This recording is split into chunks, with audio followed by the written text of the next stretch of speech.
Oi, galera, meu nome é Luiz Eduardo, sou cego. Sejam bem-vindos ao meu canal, O Olhar de um Cego. Hoje eu estarei batendo um papo com dois jogadores e, no caso, um técnico que já foi árbitro, ele vai se apresentar, de futebol de 5. Porque como as Paralimpíadas estão chegando, eu acho que vale a pena bater esse bate-papo. Mas antes de começar o vídeo, eu peço que vocês se inscrevam no meu canal. Assista o vídeo até o final e deem o like caso gostarem do conteúdo. Solta a vinheta e vamos ao vídeo.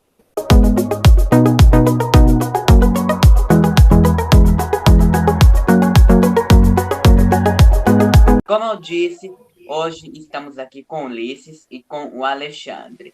O Alexandre, que é jogador de futebol de 5, e o Ulisses, que já foi técnico, já foi árbitro de futebol de 5. Primeiro, eu quero que vocês se apresentem. Se apresentem, por favor. Pode ser, Alexandre, pode ir. Opa, meu nome é Alexandre Modesto, sou atleta do futebol de 5 aqui em Brasília, né? Uhum. Comecei no futebol de 5 em 2006 e estamos aí, jogando na posição de atacante, agora como defensor, e eu tenho 36 anos. Uhum. Pode ir, Ulisses. Eu sou o professor Ulisses, a minha especialização é na área da pessoa com deficiência e atuei muitos anos na área da pessoa com deficiência visual, né? A Uhum. minha atuação principal foi como técnico, né, e professor de educação física nessa área. Na parte de arbitragem foi apenas inicial, devido a uma demanda que não tinha na época, árbitros especialistas, né? E aí a gente ocupava algumas funções assim. E depois de um período, essa função é para o ato exclusivo cadastrado em sua federação ou confederação de árbitro, né? Da Uhum. área da pessoa com deficiência, sou especialista hoje. Então, a minha atuação é exclusiva na área da pessoa com deficiência. Entendi. E aí, Ulisses, você falou sobre árbitro especialista. Uma dúvida que me veio aqui. O árbitro só precisa entender as regras do futebol de 5 ou precisa também já ter esse contato mais com o futebol de 5 com a pessoa com deficiência em si? Ou só precisa entender as regras do futebol de 5? Ô, Luiz Eduardo, boa pergunta. Primeiro, o árbitro, para ser do futebol de 5, ele precisa e é necessário ser federado. Ele, então, tem que ser um árbitro federado, ou seja, dentro da modalidade futsal, que é regular, tá? E Sim. depois é que ele faz uma especialização na área do futebol de 5, tá? Então, Aham. ou seja, ele primeiro tem que ser um árbitro federado e confederado, tá? A partir Aham. dali é que ele pode ser um especialista para apitar os jogos do deficiente visual. Aham. Então, na verdade, inicialmente ele precisa já ter sido árbitro de futsal, aqui entendi. E aí, vamos então passar agora para falar um pouco sobre a história do futebol de 5. Poderia dizer para a gente, vocês dois, como foi criado o esporte, quais foram as suas principais modificações ao longo do tempo? Conta aí um pouco da história desse esporte para a gente. Quer que eu fale um pouco, Alexandre? Sim, professor, pode falar e eu complemento depois. Tá. Olha, quando a gente fala em futebol de 5, eu não posso deixar de mencionar o nome de uma pessoa que foi atleta, professor de educação física, que é o Mário Sérgio. Na realidade, o desenvolvimento bem resumido do futebol. No início, no mundo e no Brasil, o futebol de 5, que era chamado futsal, né? Futsal para pessoa com deficiência visual, porque era dentro das condições da regra mesmo, Uhum. ele iniciou com a bola, com os guizos do lado de fora. Eram tampas de garrafa pendurada no arame. Eu falo de dar referência ao histórico do futebol na época, né, do futebol do futsal, que hoje é o futebol de 5, é o Mário Sérgio, porque ele foi um dos pioneiros, foi ele que incentivou, trouxe para o Brasil e desenvolveu. Mas, na realidade, esse esporte, vamos dizer assim, na época, o futebol, o futsal, né, para deficiente visual, ele teve origem dentro dos institutos. Sim. Então, no Brasil, existiam muitos institutos, né, como o Benjamin Constant, em São Paulo, em Curitiba, na Paraíba, tinham os institutos. Então, essas pessoas ficavam concentradas ali o dia inteiro, né, estudava e tinha um contraturno, e as pessoas resolviam, por conta própria, ficar jogando bola. E aí começavam primeiro com uma bola de meia, e toda adaptada entre eles mesmo, até chegar a um ponto de desenvolver um esporte oficial. Né? Uhum. E nesse processo de evolução, fazendo um resumo, que é muita coisa, houve uma mudança da bola, ela passou a ter o guiso interno. Para vocês terem uma referência, o Brasil foi pioneiro no guiso interno, onde teve um campeonato, onde um percentual do campeonato na quadra era jogado com a bola guiso externa e a outra com a bola do Brasil, que é guiso interno, né? Porque eles não estavam acostumados, isso foi um acordo. E em relação à regra, houve um desenvolvimento muito grande, onde a regra era, jogava-se praticamente a regra do futsal. O que mudava era o goleiro nosso, que o goleiro ele tinha que ser da categoria B2 ou B3, tá? Começou com B2, depois B3, e a pessoa com deficiência visual tinha que ter perda total da visão. E não tinha o uso do tampão oftalmológico, era apenas de uma venda. Tá? Em relação à quadra, a quadra era segmento normal da regra do futsal. O que houve de evolução? A criação de bandas laterais, houve a mudança da regra do goleiro. O goleiro hoje não precisa ter um comprometimento visual, mas há um limite de saída dentro da área. Hoje criaram uma pequena área retangular dentro da área do futsal. E antigamente não, era livre, era a regra normal do futsal, a área do futsal.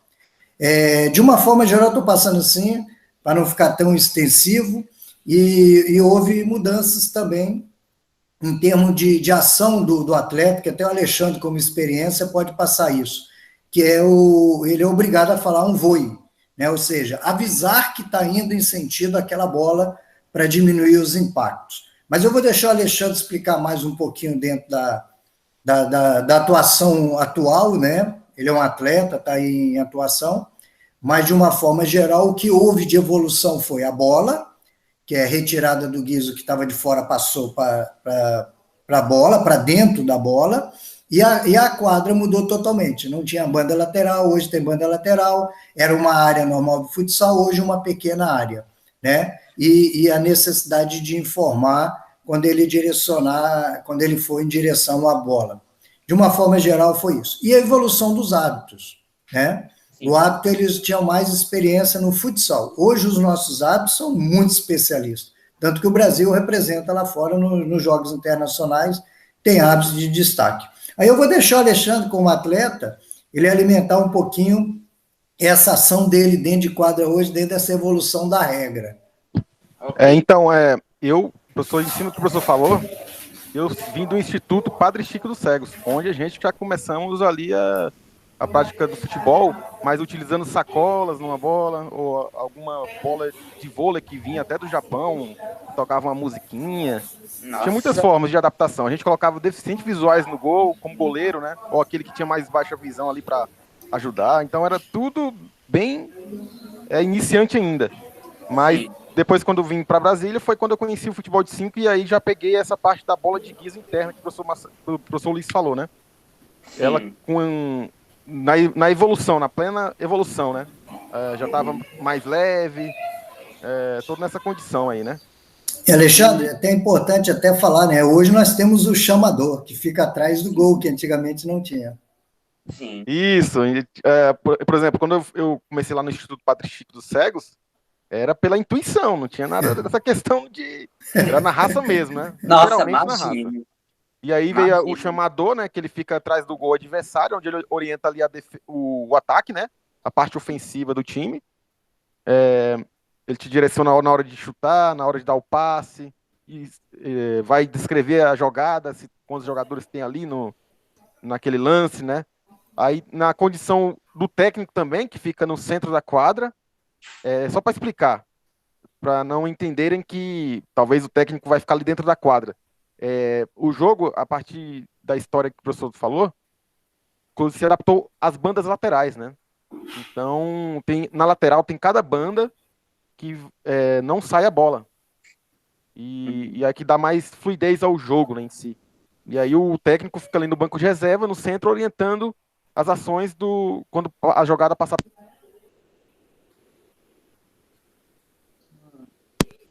Bem, o nosso No meio, Alexandre. só concluindo, e a ação na defensiva fica por conta do goleiro, que além de defender, precisa orientar também, né? Sim. É isso. E a questão do vôlei, todos os jogadores dentro de quadra têm que falar quando for atacar uma bola, for defender, ou avisar uma jogada. Por exemplo, hoje já se acrescentaram na regra que não pode se ter 2 jogadores marcando na banda um jogador só, justamente para dar melhor frequência no jogo, né? Uhum. Então tem todas essas regrinhas que foi se adaptando com o tempo, né? É isso. Bem, primeiro vamos por partes.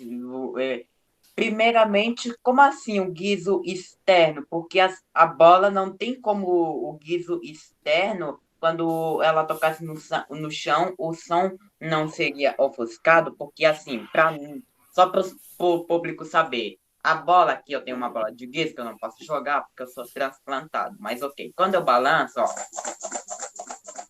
o guiso está internamente. Aí eu até vou dar um pequeno chute aqui, só para vocês. Mas eles não vão ver o chute no A câmera não tá bom. Né? Então de qualquer forma, mas ok. Como assim o guiso era externo? Explica aí mais. Ok. Luiz Eduardo, é interessante isso, porque isso é o que o Alexandre falou. Isso é a evolução do esporte adaptado, né? O esporte, vamos pôr aqui, no nosso caso, nós estamos falando aqui do o antigo futsal para cegos, que hoje é chamado futebol de 5, tá? Essa identidade histórica que é importante. Para você ver, por isso que eu falo, os atletas de anos atrás passaram por uma dificuldade tremenda e uma adaptação incrível. O Alexandre mesmo falou aí, a gente jogava dentro do instituto até com bola de sacola. A gente amarrava ali, fazia uma sacola de plástico para ela fazer barulho, né? Uhum. O que era importante naquela época era tentar fazer alguma coisa e não ficar ali acomodado. Esse Sim. guiz externo, para você ter noção, ele era preso com arame. E a Nossa. gente colocava uma tampinha de garrafa, dobrava, amassava a tampinha no meio, furava a tampinha, passava dentro do arame e ficava ali. Agora, imagina isso quando batia no peito ou no rosto do jogador, na perna, né? Ou até mesmo quando a pessoa estava de tênis, porque eu estava até pensando aqui, quando você joga, você falou aí que jogava de meia, que jogava, era feito um monte de gambiarra, essa era que é a verdade. Imagina, não tinha dinamismo nenhum o jogo, porque assim, fora o jeito de chutar, porque o cego já tem a dificuldade natural de não saber exatamente onde está. Tudo bem que com treino essa dificuldade vai diminuindo. Mas imagina você jogar com garrafas plásticas, como eu já tinha visto que se jogava com garrafas plásticas, com sacolas, o que tirava todo o dinamismo do jogo. Imagina como deveria ter. Exatamente. Eu digo o seguinte, viu, Luiz? O dinamismo acontecia, o que não acontecia é a plasticidade do jogo hoje, como ocorre. Um Uhum. jogo hoje em quadra, tem pessoas na arquibancada que falam, não, essas pessoas não têm deficiência visual, não tem perda total da visão. Por quê? Pelo capricho de jogo e habilidade que tem, né? Sim. E antigamente o jogo era mais, que eu digo assim, não tinha essa plasticidade, porque a bola não dava essa oportunidade, porque ela desviava muito. O jogo, como não tinha a banda lateral, que ela tem banda em média de 2 metros ali de altura, desculpa, 1 metro e pouco de altura.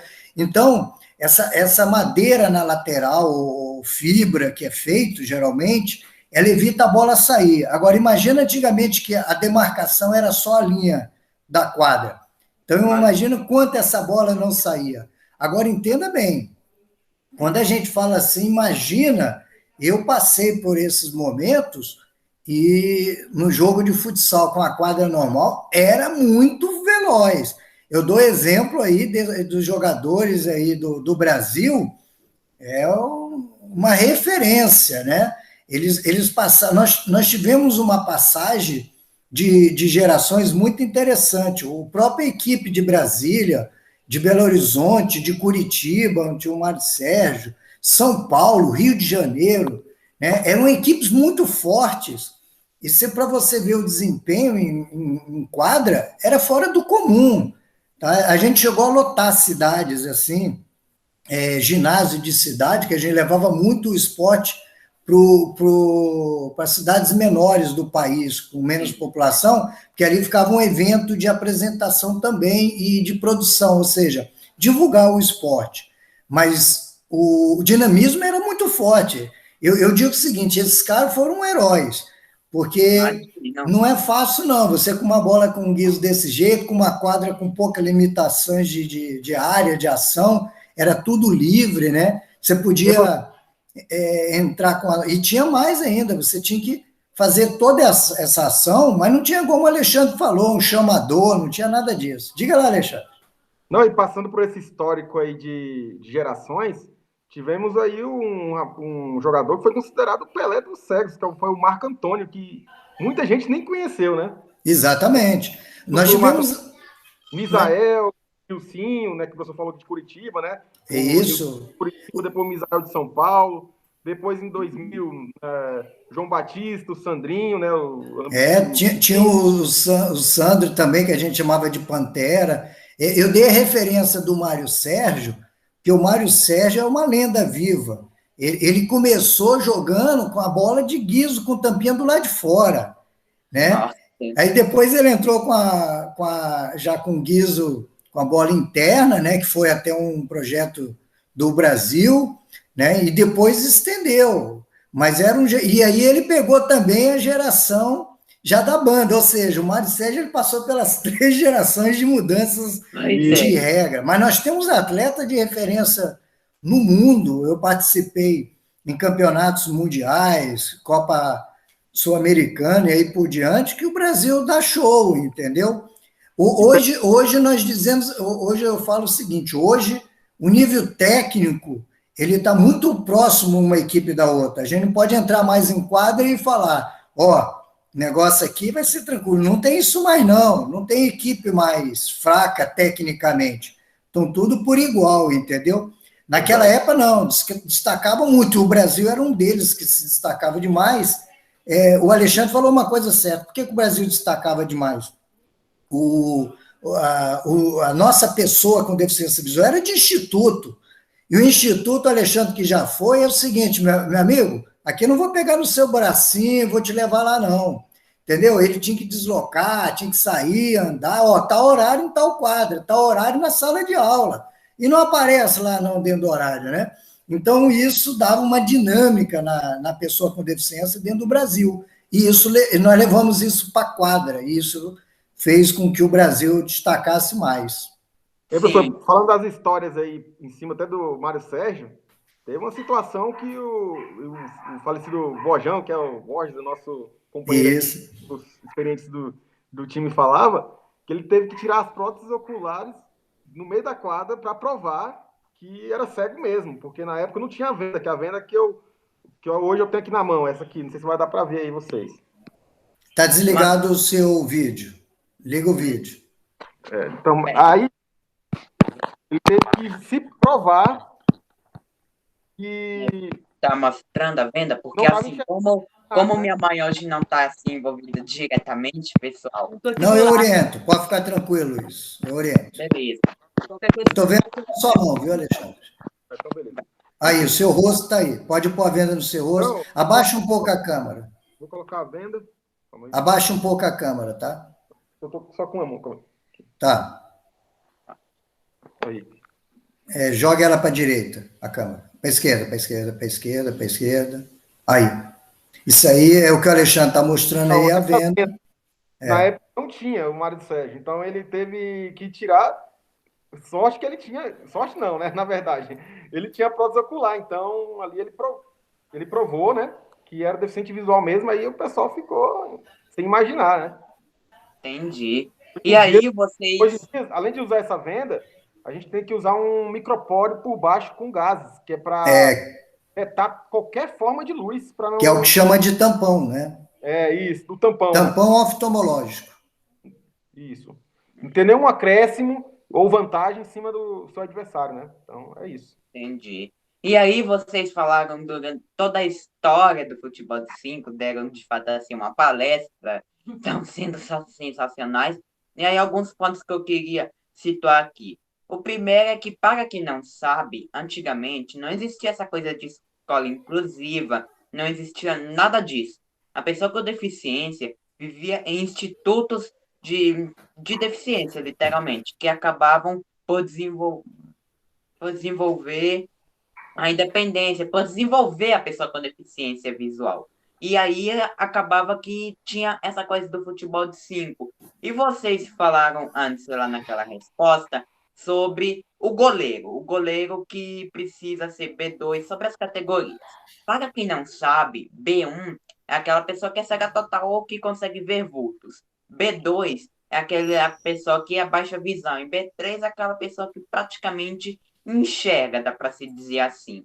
E aí, uma dúvida que eu tenho: nas Paralimpíadas só se pode jogar B1, não se pode misturar todo mundo das classes B1, B2 e B3. Por que não pode haver essa mistura, já que todo mundo joga com tapa-olho, com venda e com tudo mais, para impedir qualquer fonte de luz, para impedir qualquer coisa desse tipo? Ô, Luiz Eduardo, na realidade, é uma coisa que a gente tem até discutido em algumas modalidades da área visual, tá? É, isso aí é para, entenda bem, quando a gente fala em participação esportiva em um jogo, existe Ah, um processo antes de chegar ao jogo, que chama treinamento, chama desenvolvimento da pessoa. Então, por exemplo, alguns anos atrás eu treinei atletas que vieram do instituto. Eu tinha uma facilidade incrível de aplicar as habilidades motoras nessa pessoa com a adaptação do futebol de 5. Para ele deslocar com a bola, o exemplo aí é o Alexandre e outros aí, que vieram de instituto.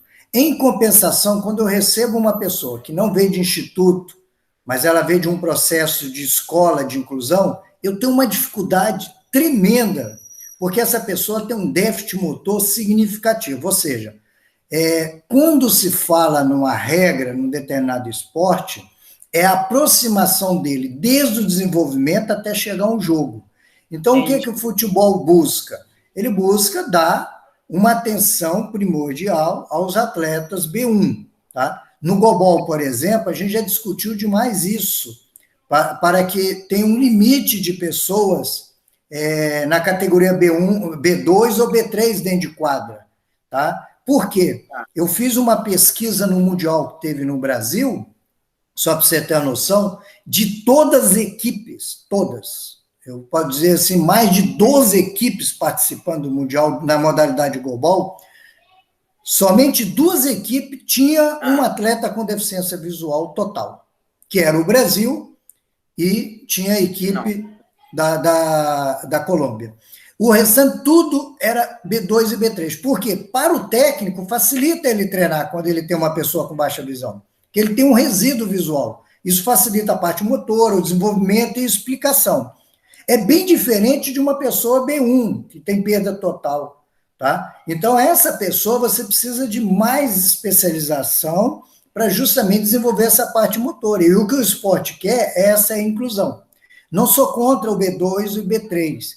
Eu acho que tem que ter uma regra de limitar a participação, dando uma pontuação em quadra. Eu vou dar um exemplo global. Você pode ter dois B1 e um de baixa visão, um exemplo. Tá? E assim por diante. Então, o futebol está ali mais limitado, mais reservado. Entendi. E aí, só para vocês saberem, essa questão do condicionamento físico é bem real, porque assim, eu, por exemplo, antes de fazer atividade física, antes de ir para o Centro Olímpico, eu não tinha assim condicionamento físico praticamente nenhum, então acaba que é bem real. Fora a questão do próprio direcionamento, por exemplo. roda a bola até o seu companheiro de equipe. A pessoa baixa visão vai ter uma ideia mais ou menos de onde vai estar. Já a pessoa cega não vai ter essa ideia de onde vai estar o seu companheiro de equipe. E aí, outra situação que vocês falaram é sobre a questão do vôlei. O vôlei é utilizado para quando você chegar na bola. Mas aí todo mundo sabe que vai ter um monte de jogadores chegando na bola. A dúvida que eu tenho é, só se pode falar o vôlei quando o jogador pegar a bola ou quando ele já estiver se deslocando para a bola? Porque vamos Então, supor que tenha uma dividida. Como fica essa questão? então, Luiz, você tem que falar o vôlei antes de ir ao ataque da bola. Não pode falar em cima, porque senão você vai provocar o choque, né? E vai correr. Entendi. Então, sempre a arbitragem está de olho nesse vôlei, né? Uhum, Falei, não pode estar dois na mesma banda, não é assim como, tipo, ir desordenado vários em um jogador só, né? uhum. Todas as regras para ser executadas. O vôlei é a palavra fui em espanhol, né? A tradução seria. Então, é você avisando o momento que vai, não que já foi, né? Aham, tem. Então, nesse caso, pelo que você está dizendo, não pode haver dividida, porque a gente vê que no futebol, por exemplo, tem várias disputas de bola com um monte de contato. Como funciona essa questão? Explica aí mais pra gente Pode sobre essa. haver medida sim, a questão é só você. É uma orientação, não é necessário, por exemplo, todo momento é necessário ali para a sua defesa, é uma forma assim, de defender do choque, né? Mas Uhum, não é uma regra que vai, vamos se dizer, participar de todo o jogo ali para evitar as jogadas, né? Tem divididas e uhum, fortes, né? Todo goleiro entendi. Então, é mais como se fosse uma orientação, dá para se dizer assim. segurando Então, o e como protocolo. que o árbitro faz para saber? Tudo bem que eu te cortei, até peço desculpa, mas ok. Como que o árbitro faz, por exemplo, para saber em que momento aplicar essa coisa? Porque, por exemplo, numa dividida é bem provável que, né, dois jogadores estejam ali e tudo mais. Deixa eu explicar então. Alexandre, só para orientação, arruma um pouquinho a sua câmera para a direita. Aí, mais um pouco. Aí você joga mais para frente. Ok? Não, não, não, não. Aí, alinhado. É, Luiz Eduardo, na realidade é o seguinte: como o Alexandre falou, se eu vou, por exemplo, fazer um direcionamento para ir em busca da bola ali, que está com o adversário, eu falo voi, quer dizer, eu fui, que é como o Alexandre falou, a tradução. Tá? Então, voi. A partir dali, eu já posso deslocar. Tá? O árbitro, ele está atento ao jogo toda hora. Então, se ele sabe que eu desloquei em direção a você que estava com a bola e não falei nada, ele vai marcar uma falta. Então, para ele, é tranquilo isso, né? E em relação, como você está falando da dividida, essa dividida em futsal já é uma ação que estão os dois em conjunto ali. Ali não preciso ficar falando voi, não, entendeu? A necessidade é apenas assim, eu estou na defesa, né? E vem um ataque. Aí eu falo, voi, pronto, eu já fui, entendeu? Agora, se eu não fui na direção daquele atleta, eu não preciso dizer não vou mais, não precisa nada disso, entendeu? É Entendi. apenas um alerta. Qual é a função do voo? É um alerta. Vou dar um exemplo: o Alexandre está com a bola e eu estou aqui na defesa. Eu falo, voe. O Alexandre já fica atento que pode ocorrer um impacto nele, uma aproximação de um impacto. É esse alerta, aí ele já fica mais em prevenção. Antigamente, o que Entendi. acontecia? Não tinha um voo, o jogador estava ali deslocando, de uma hora para outra, alguém atropelava ele. Era assim.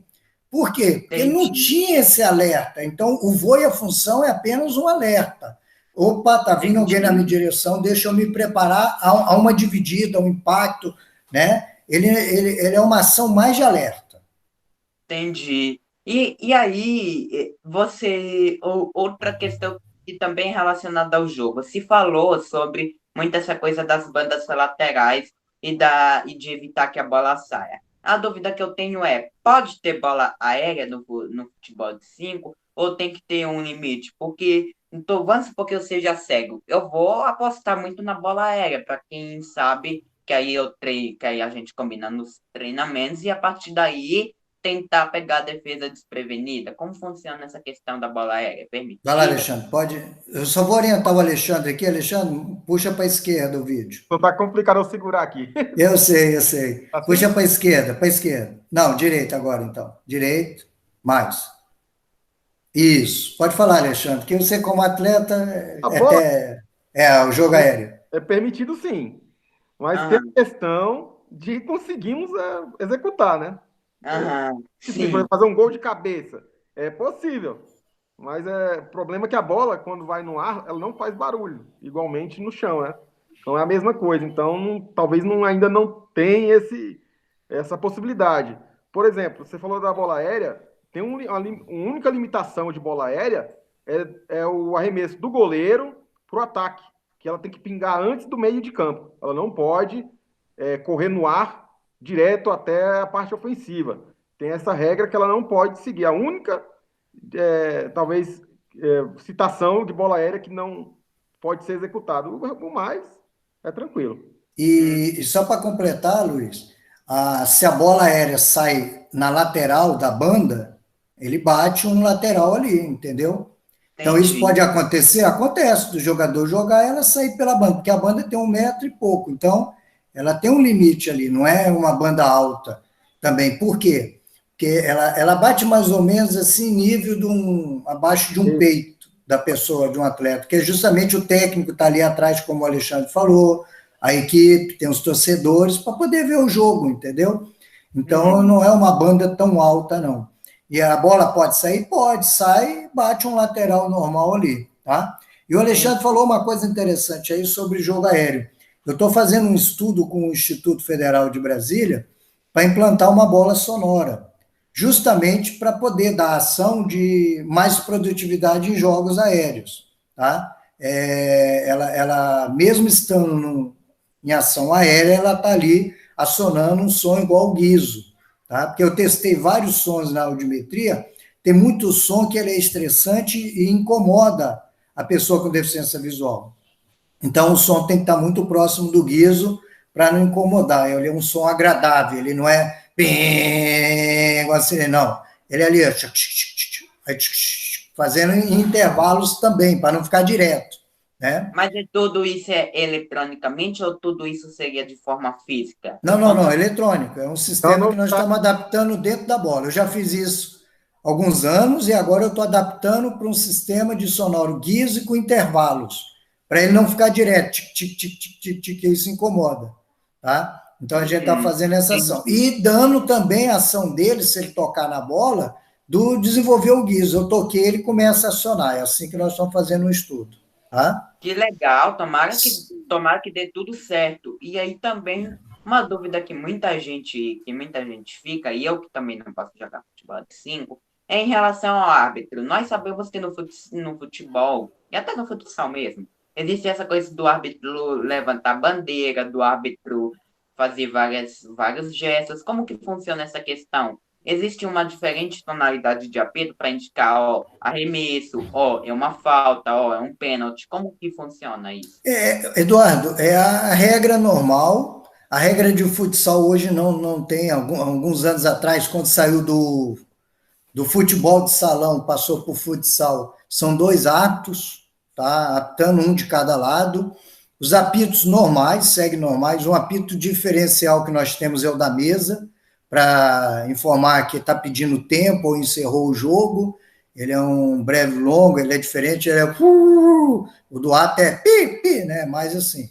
Mas não muda, não. Segue a mesma regra, não tem diferença. A diferença é que, por ter a banda lateral no futsal regular, o ato apita, né?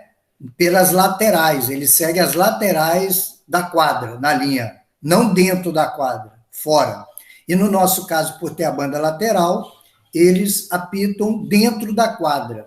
Essa é a diferença. Então, ele fica atento ali para não levar impacto de um atleta, né? Então, por isso que eu falo que são especialistas. Eles sabem até como comportar em cima desses atletas. Eu acho que a comunicação oral é mais executada no futebol de 5 Isso. futebol convencional. Então, às vezes, em campeonatos, se utiliza até alto-falante para orientar ali se ele levou um cartão amarelo, alguma coisa, a bola saiu, para dar mais essa dinâmica, né? É só isso, mas é a mesma coisa. Aham. O professor Luiz falou.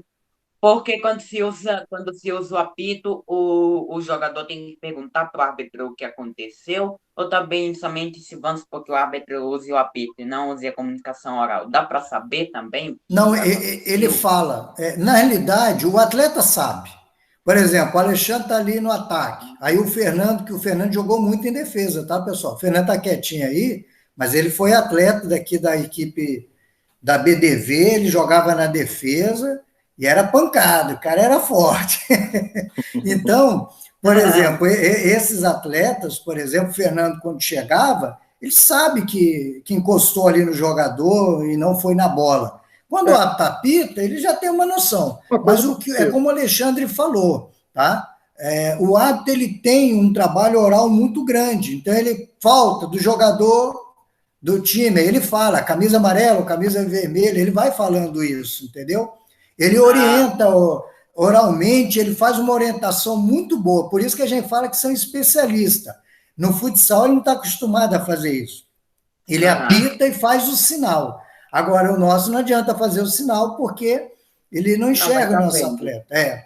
Mas mesmo assim ele faz o sinal. Por quê? Porque existe um público do lado de fora que está vendo, existe um técnico também, e a equipe técnica que está vendo, então ele faz o sinal, ele faz o apito, o sinal e a oralização, para todos estarem bem orientados. Alexandre, sua câmera saiu aí de foco, tá?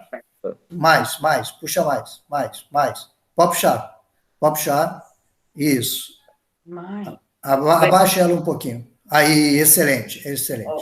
Ok, mas aí eu estava pensando, essa comunicação, nesse caso, é só feita dentro de campo, não é feita no alto-falante para a torcida ouvir, como se fosse um microfone mesmo. Porque eu estava pensando que seria até bacana não ter essa coisa do sinal, porque, na minha opinião, não é tão necessário assim, porque já tem a comunicação oral, já tem essa coisa do apito, então é só dentro de campo em si. Não. O Alexandre pode até explicar isso. Tem um mesário que vai orientando.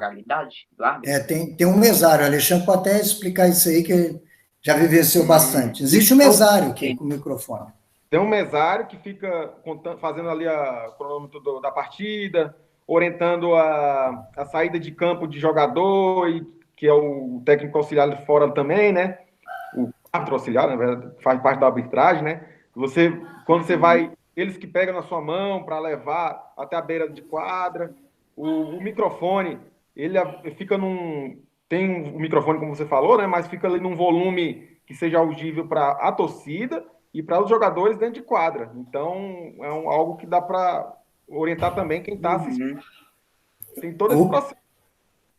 Um exemplo, Luiz, que o Alexandre falou aí, um árbitro, por exemplo, ele marca uma falta. Muitas vezes ele coloca a bola ali, ele pega com o pé e balança a bola, para ela fazer o barulho. Ó, pessoal, aqui. Muitas vezes ele também faz essa função, igual o Alexandre falou, de fazer a técnica de OM, de orientação e mobilidade, e leva ele até o ponto ali. É muito tranquilo. Hoje eu digo assim, o hábito do especialista na área de futebol de 5, ele é um maestro. Um hábito que é um maestro, que eu falo, ele administra toda a ação, ele contribui, e isso deixa o jogo fluir bem, né? É diferente de um hábito muito seco, né? Um hábito parado, apita, espera, aí fica um jogo muito parado. O outro não, quando o hábito é maestro, ele conhece bem o padrão de funcionalidade da pessoa com deficiência visual do futebol de 5, ele contribui demais, né? O professor Luiz falou aí da participação do árbitro. Tem um exemplo de bola se parar de fazer o barulho. Por mais de 5 segundos ali, o árbitro ele tem a autonomia de ir lá e mexer a bola para os jogadores encontrar a bola. Ele participa até muito, vamos dizer, muito ativamente dentro desse jogo. Ele contribui muito para o desenvolvimento do jogo, bastante.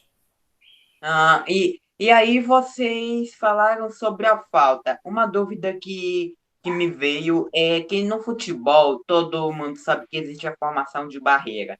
No futebol de 5, como que vocês orientam o atleta na questão do posicionamento? Tem um limite máximo de tempo para a formação de barreira? Como que funciona essa questão da formação de barreira Mas pelo futebol de 5, pelos atletas? é o momento Pode mais ir. gostoso do futebol de 5, porque é normal, você vai orientar, vai fazer a contagem dos passos, né? Vai formar a barreira e aí é se proteger. Não tem outra forma. Ah, É o momento mais gostoso sim. do futebol de 5 seria isso. O professor Ulisses E, até pode complementar. tá, como complemento, por exemplo, a barreira, o goleiro hoje não é deficiente visual mais, não é baixa visão. Então ele pode orientar a barreira para a direita, para a esquerda, ele pode ir lá tocar na barreira, tá? E o Alexandre, que é atacante, que a falta está a favor dele, ele tem um chamador atrás do gol, que está orientando o Alexandre aonde está a trave. Ele pode até bater na trave lá, pá, pá, pá, pá, pá, pá. Ó, esse aqui é o lado direito, pá, pá, pá, esquerdo, isso aqui é assim. A trave fica. Oi? Oi, Luiz Eduardo. Você fugiu aí, Luiz. Luiz, Sua Tá. conexão. Bem, é, vamos seguir aqui, Voltou. porque está um pouco falhando. Bem, vamos seguir aqui. E, fala, fala. pode ir, É Luiz porque está Eduardo. falhando um pouquinho, mas Tá, pode dar continuidade. vamos seguir aqui. Mas, então, nesse caso, só a trave fica do lado do gol, porque né, era até o que eu estava pensando, de que vai adiantar ficar batendo na trave, já que o importante é o gol e não a trave em si. Luiz, é a questão do mapeamento mental que todo atleta tem contigo. Isso aí se utiliza para fazer isso, você fazer aquela controle de direção, de saber onde se encontra o gol, né? Serve mais para isso, para você fazer um mapeamento mental. Uhum, Então, é necessário bater na trave. Talvez tem jogadores, atacantes como eu, que gosta de fazer uma espécie de orientação que se chama embaixo, perto da trave, a voz do goleiro, do chamador, né? Uns gostam que o chamador vai para a parte central do gol, ou tudo isso, né? Orientar em parte de cima para ele focar ali, fazer aquele mapeamento mental e tentar chutar naquele ponto. Então, entendi. E aí até uma dúvida fazer um que, mapeamento mental. bem, é porque como eu pensei que você já tinha terminado. E até uma dúvida que eu tive, como que vocês fazem para poder fazerem os passes na medida certa para o colega de equipe e não dar para um adversário? Porque tudo bem que o cego tem um mapa mental muito faz para ter exatamente certeza, ó, eu estou fazendo passe para aquele cara ali do jeito que eu quero. Então, isso tem os treinamentos, né? Porque, por exemplo, Uhum, não vai tipo diretamente com o jogo já jogar. Ali tem todo um treinamento onde você se acostuma com o seu companheiro de equipe, né? Tem uns códigos que se utiliza ali internamente na equipe, né? Uma forma de chamar ou até mesmo uma forma de falar, né? Tem toda essa condição, uhum, mas normalmente é assim. uhum. E aí, vocês também treinam nessa questão do posicionamento, porque assim, o posicionamento para quem está nos assistindo é fundamental, porque mesmo que o cego faça toda essa questão, ele precisa ter exatamente essa certeza. E aí, vai muito nessa questão que ele acabou falando. E aí você falou sobre os treinamentos. Como que funciona a preparação para um jogo contra uma equipe? Porque eu vejo que os técnicos de futebol utilizam muito, mas o DVD, o vídeo, os slides, como que funciona? Vocês têm acesso a toda essa questão? Como que funciona a questão da preparação para um jogo? O Existe. primeiro é a parte física, né, que é na academia, com um instrutor e tudo mais, que tem a orientação também mais oral, de se mostrar o posicionamento, você utilizando o seu próprio corpo ali, né, para fazer o posicionamento, de fazer um aquecimento, de tudo. A mesma coisa é o técnico também lá na quadra. Ele vai te colocar ali na parte específica da quadra e vai explicar, fazer associações com figuras geométricas. Eu quero um triângulo. Pulando na ponta A, outro na ponta B. Às vezes tem divisórias da quadra, né? Que se utiliza. Não vou saber falar, uma pessoa, como foi técnico, ele pode falar melhor, né? Dividir a quadra por zonas e você explicar para o jogador ali, ó. Você vai na zona 1, zona 2, zona 3, zona 4, zona 5, por aí vai. Tem essas formas de se explicar uma jogada, de fazer uma jogada, né? É mais oral mesmo, é comunicação ali de voz, né? Não tem muito. Hoje em dia já até se tem alguns aplicativos que orienta a questão de quanto tu percorreu e por aí vai, que ajuda também. Está inserindo hoje a seleção brasileira, que vai para a Paralimpíadas, eles tiveram que se adaptar nessa quarentena, inclusive, utilizando esses aplicativos aí. O professor pode explicar essa questão aí, como é que se passa para o aluno. Na realidade, o que o Alexandre falou aí fechou tudo. Só para completar, é que a própria visualização, ela também é mais do técnico e da sua equipe. A gente está falando aí de chamador, por exemplo, o chamador é um segundo técnico. Ele é que arma todo o ataque ali. Então, o técnico, ele tem o direito da regra de puxar a equipe desde a área de defesa até a frente. Agora, sair um limite de uma área de demarcação já é do chamador, para não ficar aquela gritaria, né? E o chamador age. Então, há uma harmonia muito grande entre o técnico e o chamador. Eu, por exemplo, fui muitos anos chamador da seleção do Brasil, né? Onde a gente chegou a ser campeão mundial em Jerez da Fronteira, na Espanha, e a minha função era essa, era orientar a equipe de ataque, né? Então, é um trabalho técnico. É como o Alexandre falou, quanto mais tempo você está vivenciando com o seu atleta, ele já sabe. O Alexandre, por exemplo, com a equipe dele aí, com o técnico Marcelo, quando o Alexandre pega na bola, está em tal, o outro já sabe até o que vai partir, porque é treino. Isso não acontece só com deficiente visual, acontece com vários. É o que nós chamamos de jogada ensaiada. No futebol regular, no futsal regular, acontece. Tá? O próprio locutor fala, olha a jogada ensaiada. E a jogada ensaiada, ela existe? Existe. Agora, existem as jogadas individuais. O Alexandre, como atacante mesmo, ele tem uma ação ali constante que vai depender dele, é só dele, não depende de ninguém. Porque ele tem que passar o adversário e chutar o gol. E aí não é uma questão de ensaio, é uma questão de habilidade, de técnica, de treino que ele tem para livrar dessa situação e chegar à finalização ideal que ele quer. Então dá para perceber que envolve um trabalho de equipe assim, muito grande, muito importante. E aí você falou sobre a pandemia. Como que está sendo para vocês treinar nessa pandemia? Como que vocês estão treinando e estão mantendo o ritmo? Essa comunicação mais pelos aplicativos de redes sociais, né, que está usando aqui, né? Vai ter a orientação ali do técnico através de chamadas de vídeo e ele vai orientando o que tem que fazer, né? Mas é condição. Luiz Eduardo, existem os trabalhos técnicos individuais que ele pode fazer sem a necessidade de ter esse contato, aglomeração, que é deslocamento de bola, é desenvolvimento lateral, é chute a gol, exatamente, bater falta, né, fazer uma ação de ataque, preparo físico, que não depende de, vamos dizer assim, do jogador estar ali numa situação de aglomeração. Então, ele pode fazer. Luiz Eduardo, o Fernando gostaria de falar, ele levantou a mão aí. Fala, Fernando. Por favor. Enfim.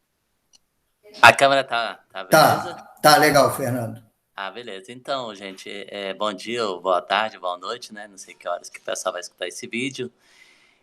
Uma coisa importante que o professor Ulisses falou e o Alexandre é a questão da orientação à mobilidade. Então, o futebol de 5 para mim, foi uma autonomia muito grande, né, na orientação à mobilidade, saber o ponto que eu vou, para onde que eu vou, e essa questão de trabalhar com som, para atravessar uma pista, da onde que o carro está vindo, se está tendo barulho ou não. Então, o futebol de 5 ajuda muito, né, as pessoas a andar. Eu mesmo tenho muita dificuldade de coordenação motora, tudo, e aprendi muitas coisas com futebol de 5 e também com a convivência com os deficientes visuais, os adultos, né? Na época eu entrei no futebol de 5, acho que eu tinha 14 para 15 anos, né, Ulisses? Isso. E então, assim, a gente vai desenvolvendo. Então, o esporte, principalmente o futebol de 5, é uma coisa que você não fica parado, né? Você tem que andar, você tem que ter noção de espaço. E isso para a gente andar na rua, usar bengala, é essencial. Então, o esporte, principalmente o futebol, ajuda bastante. Assim como o atletismo, né, que o treinador ficava na frente, corria 100 metros, e ele gritava, vem na minha voz. Então, é outra coisa interessante, né? Correr 100 metros sem um guia, né, reto. Então, esses treinamentos é muito importante que ajuda também no dia a dia, não só para o esporte competitivo, mas também para o dia a dia da pessoa com deficiência visual. Eu acho que todo mundo, quem é deficiente visual, se gostar de futebol, machuca, mas ajuda bastante, tem que ter cuidado, né? O Ulisses mesmo desenvolveu capacetes, né? E aí a gente parecia um robô todo, né? Então, assim, e um esporte seguro, né? Que esporte que não machuca também? Então, todo esporte machuca. E o futebol de 5 me deu muita autonomia para poder andar sozinho. Eu tinha medo de andar em determinados lugares, né? E noção de piso, né? Com a quadra, nem toda a quadra é lisa, né? Então isso é bacana, né? A percepção que alguém está chegando, né? A audição, então isso é importantíssimo, tá certo? Então, os meus treinamentos de 93 até 2000 foi muito, muito bom mesmo, né? Quando a gente foi jogar em Cuiabá, a gente treinava aqui meio-dia, né? Para acostumar lá com calor de 7 horas da noite. Então, é bacana. Então, a preparação é essencial, muito essencial, né? E fora as viagens, as interações, tá certo? Sim, você. Então, Posso obrigado fazer aí uma pela... pergunta? Posso fazer uma pergunta aqui Pode. que me veio aqui? Eu sou a Janaína, sou mãe do Luiz Eduardo. Uma pergunta. No início, o Ulisses falou a respeito do capacete. O capacete, ele não trava o jogador, não deixa um incômodo no jogador? Como que ele é, Ulisses? Eu só ouvi você falando por alto e não... Na realidade, ele não é um capacete, ele é uma testeira, que hoje alguns já estão usando direto com uma testeira associada à venda. Então, na época, nós fizemos uma testeira e ele protegia também, ele chegava na lateral e protegia a parte da boca. Hoje, vários jogadores estão usando também o bocal, que usa no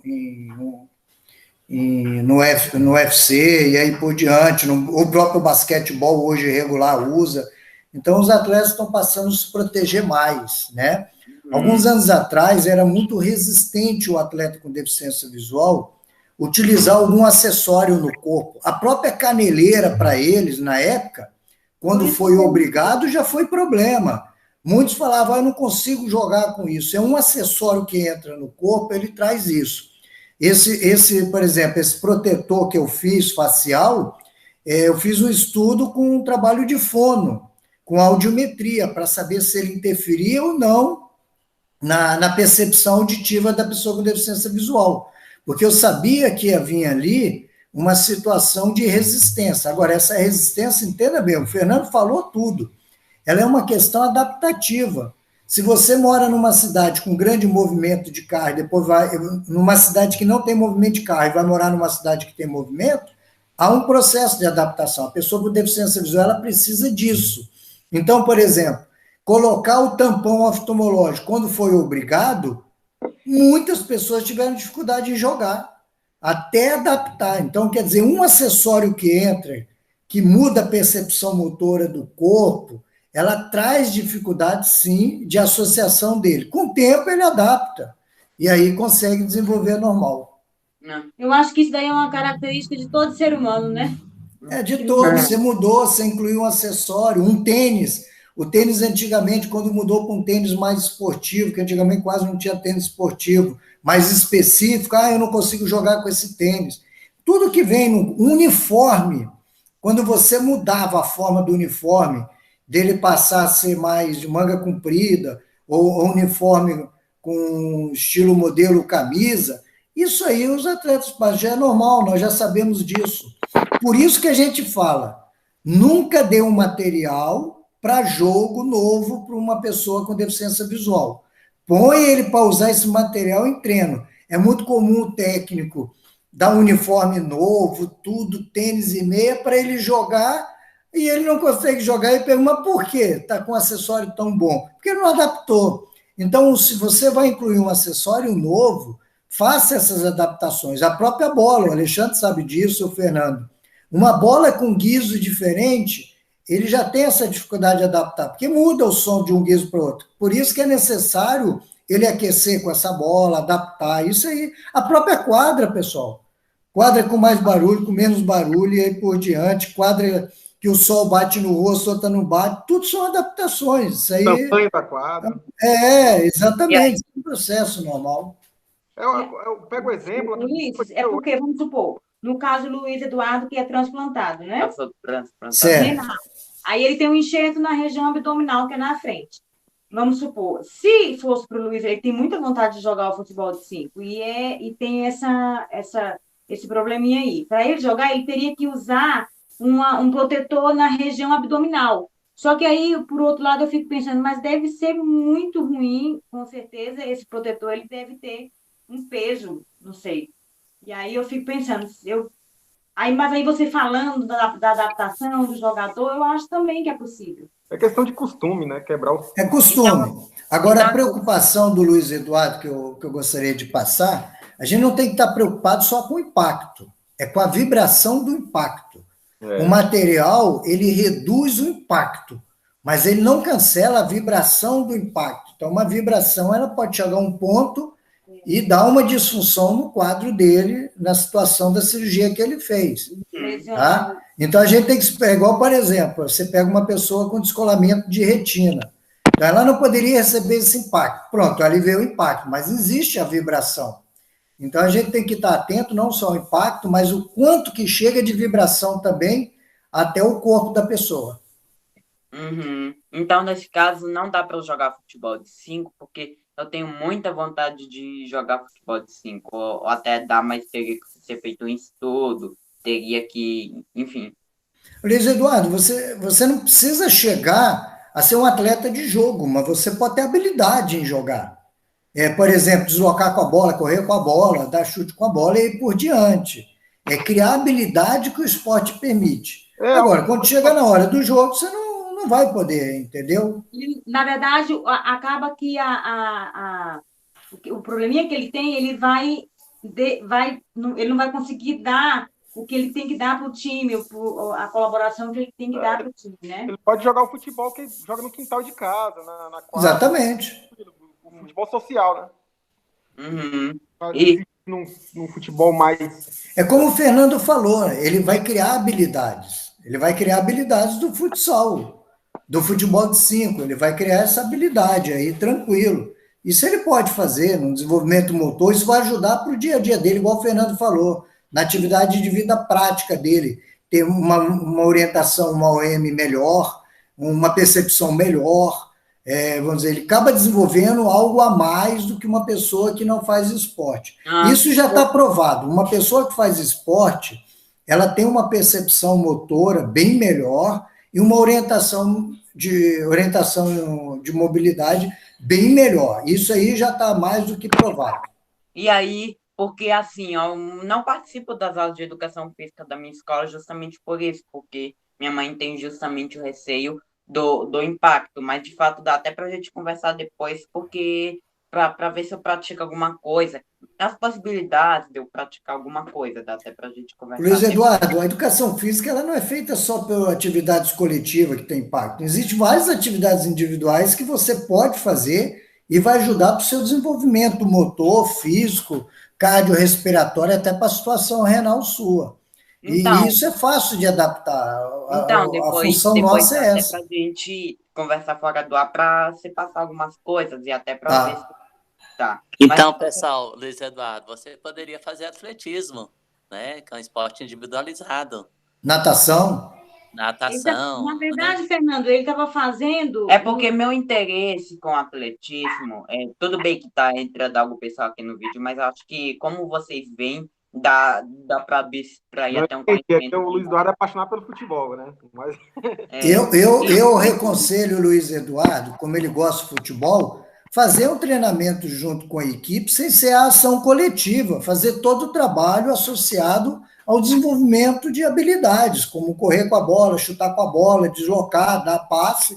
Isso ele vai adquirir, tranquilo, isso, entendeu? eu Ele sou só não Marcelo, vai entrar na atividade de impacto ali, coletivo ali, só isso. inclusive, ele estava tendo atendimento, Ulisses e Fernando, no Centro Olímpico aqui, não do é? recanto, mas meu intuito com esporte, com atletismo, não era competir, e aí não é querendo queimar o Centro Olímpico, nada disso, nós só estamos comentando que o Centro Olímpico faz um trabalho muito bacana, só para deixar claro aqui, para caso algum funcionário de algum Centro Olímpico esteja vendo o vídeo, mas ok.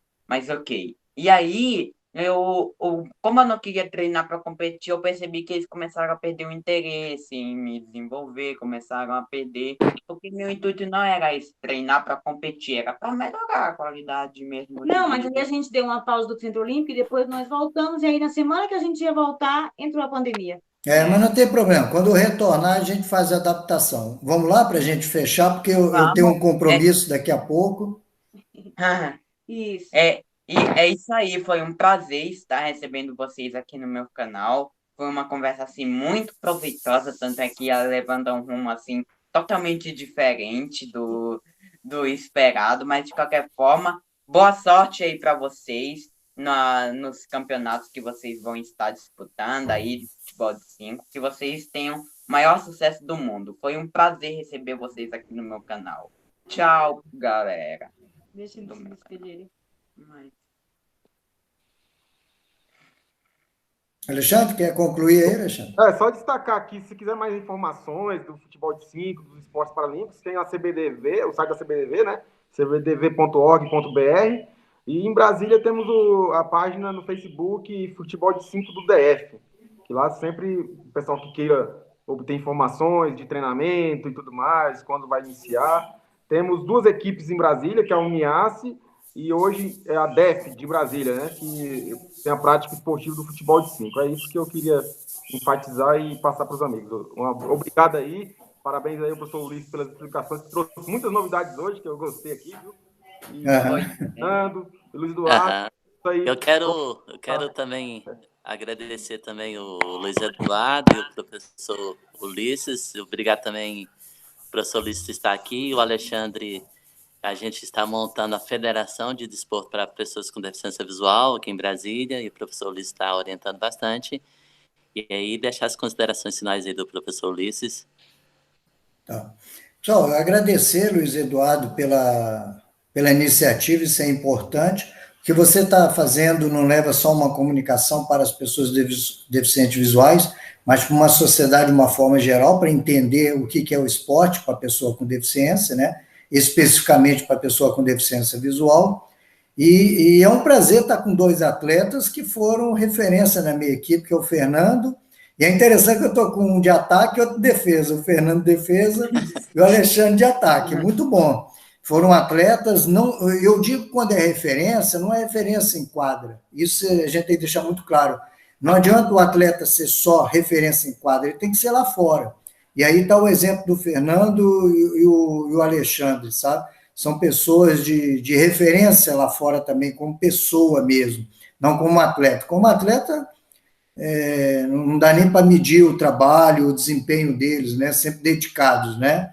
Então, e como pessoa, estão hoje aí desempenhando papéis importantes e na busca de melhorar o esporte para pessoa com deficiência visual no Distrito Federal. Então, parabéns pela iniciativa, e foi muito bom estar com vocês dois aqui, viu, Fernando? E vamos em frente, vamos lá. Muito obrigado. Né?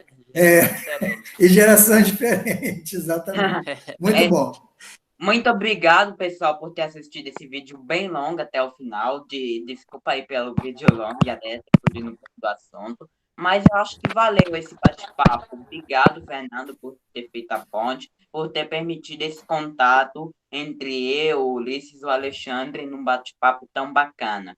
Eu espero E que vocês agradecer tenham também ao João Vitor, que também é o isso, é tá nosso editor gravando. aqui e está gravando, né? E agradecer a todos mesmo e até o próximo vídeo, né? Até E o vem esse próximo vídeo. Tchau, canal galera. Um do. abração. Valeu. Abração.